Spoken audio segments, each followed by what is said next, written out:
அனைத்து தாய்மார்களுக்கும் பெரியோர்களுக்கும் யங்கஸ்டர்ஸுக்கும் அதாவது வாலிப மன்றத்திற்கும் எல்லோருக்கும் எல்லா குடும்பத்தினருக்கும் என்னுடைய ஓணம் நல்வாழ்த்துக்களை தெரிவித்துக் கொள்கின்றேன். ஓணம் என்றால் என்னவென்றால் மகாபலி சக்கரவர்த்தி என்ற ஒரு ராஜாவு ஆண்டு வந்தார். கேரளா இதை ஆண்டு வந்தப்போ ரொம்ப எல்லோருக்கும் கூட எல்லா குடும்பத்தாருக்கும் பிரச்சனைகள் அவர் கொடுத்திருந்தாலும் அவர் ஒரு தர்ம வள்ளல்.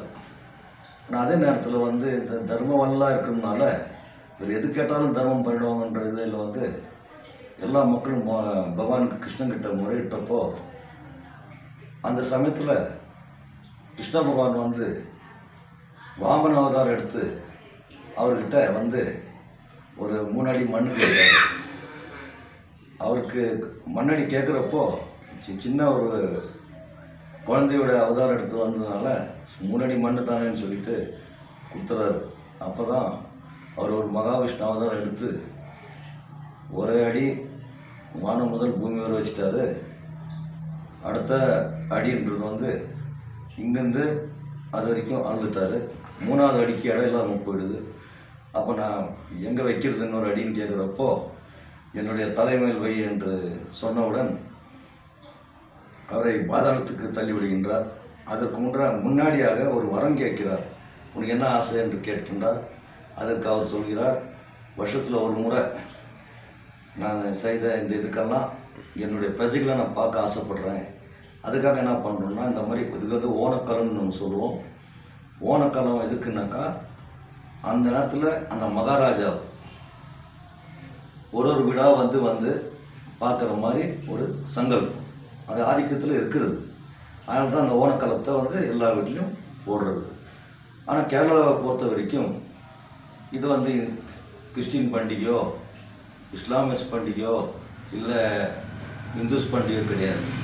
இதில் ஒரு சகோதர தத்துவம் இருக்குது. இதில் காரணம் என்னன்னாக்கா ஒரு மகாராஜாவோட கதை கிருஷ்ணன்கிட்ட இருக்கிறதுனால நான் என்ன சொல்ல வரேன்னாக்கா அங்கே எப்படின்னாக்கா இதுக்கு 10 நாள் லீவு கவர்மெண்ட்டு கூட. இந்த 10 நாள் லீவு எப்படின்னா ஓணம் 2ஆம் ஓணம் 3ஆம் ஓணம் 4ஆம் ஓணம் அப்படி இருக்குது. இன்றைக்கி தான் திருவோணம். இன்றைக்கி திருவோண நாளில் நட்சத்திரத்தில் ஓணம் பண்டிகை மிக இதாக கொண்டாடப்படுகின்றது.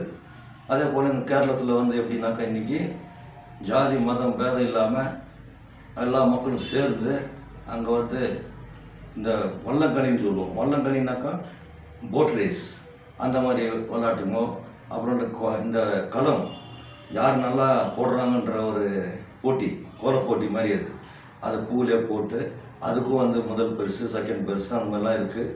இன்று மொத்தம் கேரளாவை கொண்டாடப்படுகின்ற இந்த திருவோணம் நான் எல்லாருக்கும் எல்லாம் வல்ல இறைவனிடத்தை சகல ஆரோக்கியமும் சம்பத்தும் ஐஸ்வர்யமும் எல்லா குடும்பங்களுக்கும் எல்லாமே கிடைக்க வேண்டும் என்று கேட்டுக்கொள்கின்றேன்.